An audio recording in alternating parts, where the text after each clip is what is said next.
ان نکاح من سنتی یہ الگ حدیث ہے، اور فمن رغب عن سنتی فلیس منی یہ اس والی حدیث کا حصہ ہے، یاد رکھنا، ٹھیک ہے؟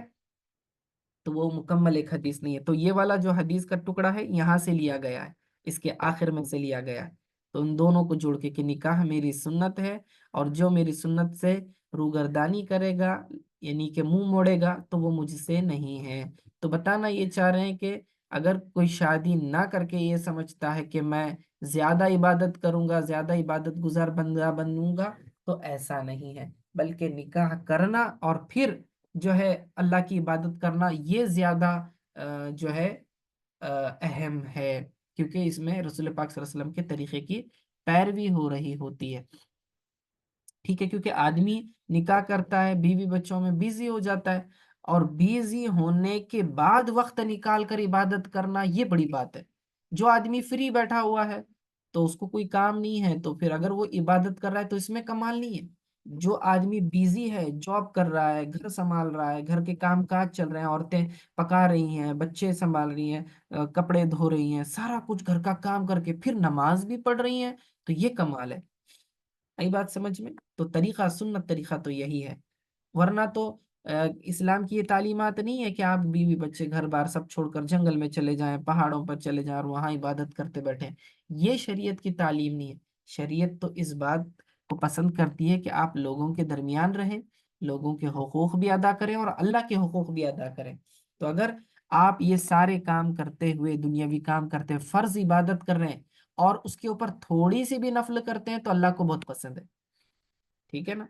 مثال کے طور پر اب جیسے کہ اشراق کا وقت ہو جاتا ہے، ہمارا درس ختم ہوتا ہے، اشراق کا وقت ہو جاتا ہے تو آدمی جو ہے 2 رکعت ہلکی پھلکی اشراق کی پڑھ لیتا ہے 2 منٹ میں، تو یہ نفل عبادت باقی فرض کے اوپر بہت زیادہ کمال مرتبہ عطا کرے گی اور زیادہ ثواب عطا کرے گی، کہ آدمی اتنا بیزی ہے، فرض ہی بڑی مشکل سے کر پاتا ہے، اس میں بھی تھوڑا وقت نفل کے لیے نکال لیتا ہے، مطلب بہت بڑی بات ہے، ٹھیک ہے؟ چلیے آج کے لیے اتنا کافی ہے، صلی اللہ تعالی علی خیر خلق محمد و علیہ وصحبہ اجمعین برحمتک یا ارحم الراحمین۔